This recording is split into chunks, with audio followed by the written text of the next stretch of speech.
If you've ever thought your HOA was bad, wait until you hear what this one did. A quiet homeowner was fined $500 a day for a garden shed until he found a legal loophole that not only bankrupted the HOA, but exposed massive corruption no one saw coming. This is one of the most jaw-dropping HOA stories Reddit has ever inspired. I never wanted trouble. That's the honest truth. I bought the house on Maple Glen Drive because I love the view. Quiet street, close to work, and the backyard was big enough for my dogs to run free. I knew the neighborhood had an HOA, but they seemed harmless, just the usual rules. No neon paint, mow your lawn, don't be a jerk to the neighbors. Seemed fair enough. But 3 months after moving in, I got my first violation notice. It was for a garden shed. A simple, prefab structure I'd built myself, painted to match the house, tucked neatly in the corner of my backyard. I used it to store tools, lawnmower, bags of dog food, nothing fancy. The letter was cold, blunt. Your property is in violation of Covenant Article 6b, unauthorized outbuildings.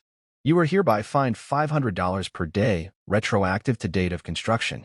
$500 a day. I almost laughed. This had to be a mistake. I had the shed approved by the city. It followed all local ordinances, no utilities, no permanent foundation, under the height limit. Still, I called the HOA office to clarify. That's when I met Karen Jensen. Karen wasn't just the HOA president. She was the HOA. She'd been running the board for over a decade, according to neighbors, and every inch of power had inflated her ego. Her voice oozed arrogance over the phone. "Mr. Blake," she said, "the HOA's covenants override municipal code. You didn't submit an architectural change request. You're in clear violation." I tried to reason with her. I offered to paint it another color, move it, even downsize it. But Karen had already made up her mind. You can remove it or keep paying the fine. That was the beginning of war.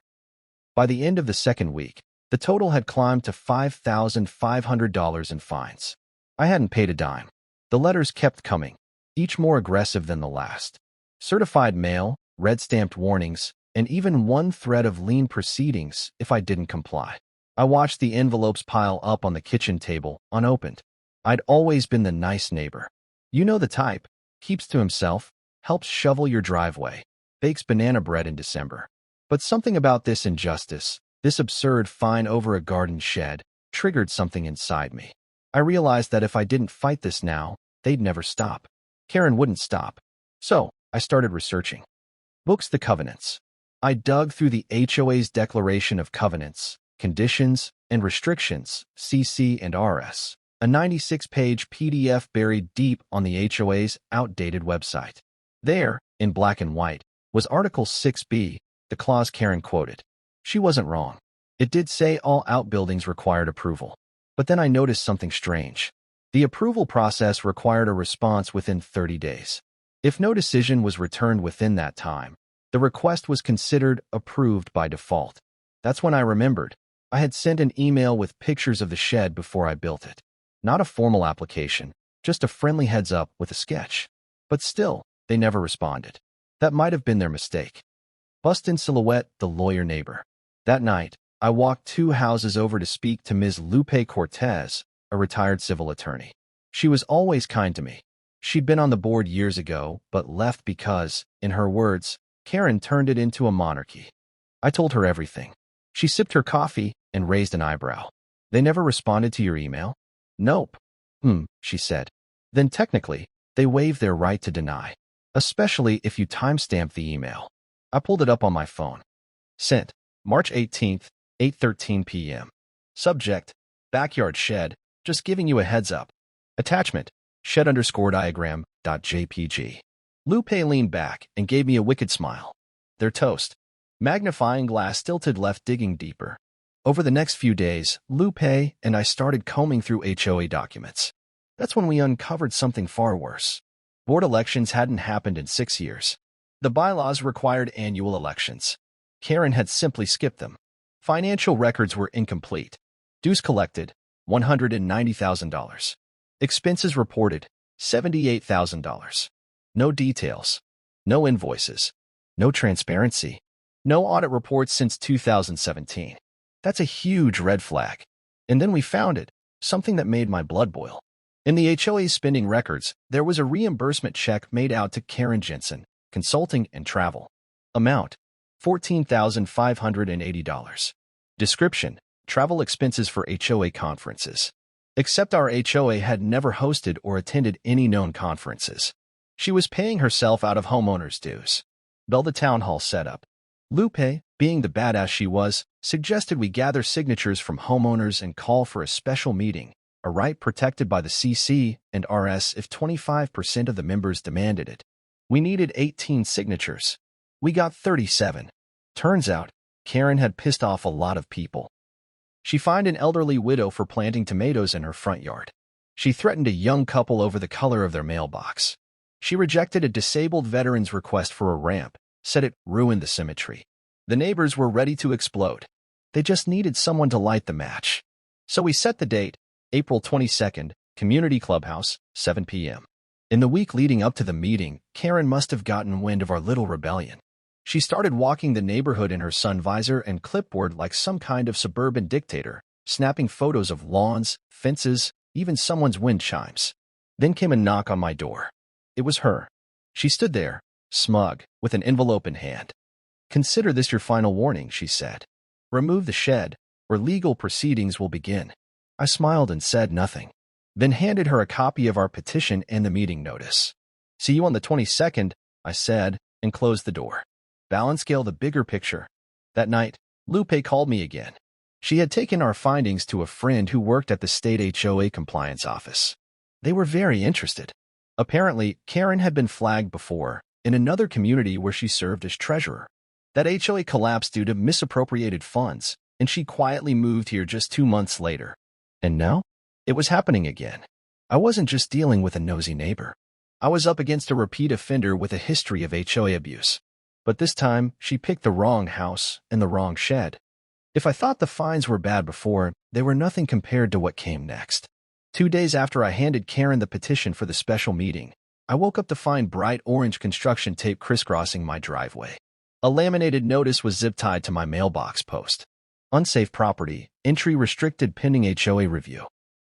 Violation code 14A, unauthorized structures posing risk. It wasn't from the city. It wasn't from the fire department. It was homemade, with a fake-looking HOA stamp. She was trying to make it look official. And it didn't stop there. Oncoming police car weaponizing the police. 3 nights later, I heard a knock at my door around 10:30 p.m.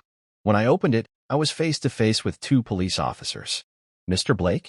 We received a report of unauthorized construction work after hours and a possible code violation." I laughed out loud.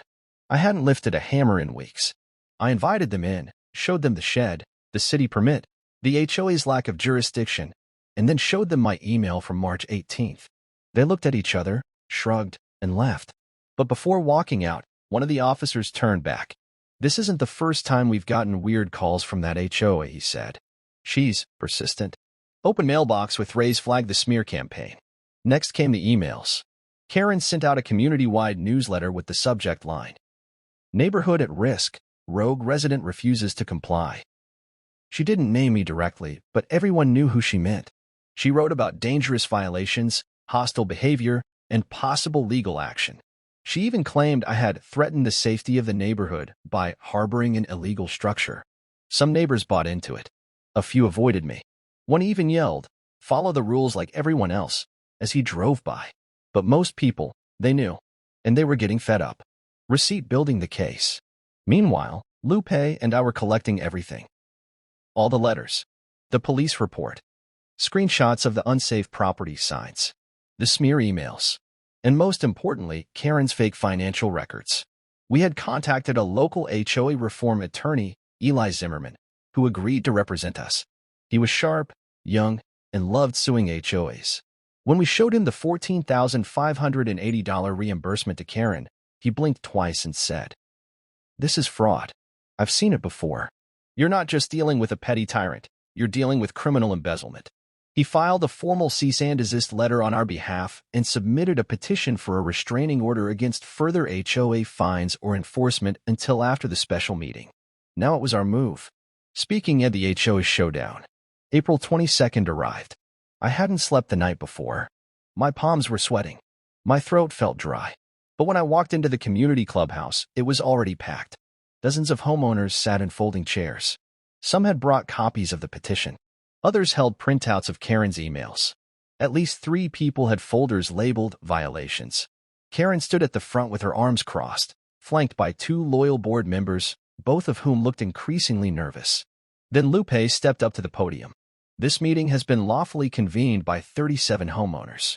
We are invoking our right under Article 5C to motion for an emergency vote to suspend current board leadership pending legal review. A murmur rippled through the crowd. Karen tried to interrupt, but Lupe raised her hand. Karen, you've had the floor for 6 years. Tonight, the neighborhood speaks. Then I stepped forward. I showed the fines, the police report, the emails, the forged safety notice. And finally, I handed the mic to Eli. Balance-scale the bombshell. Eli walked slowly to the podium like it was a courtroom. We've submitted a request for a formal audit of this HOA. Financial irregularities indicate a possible case of embezzlement. Gasps echoed through the room. He passed out copies of a spreadsheet he'd compiled, money collected versus money spent. Then, the final piece. We also found Karen Jensen listed in public records as former treasurer of a different HOA, one that collapsed under suspicious financial activity in 2016. He flipped to the last page. There, in bold letters, was a scanned court complaint from that case.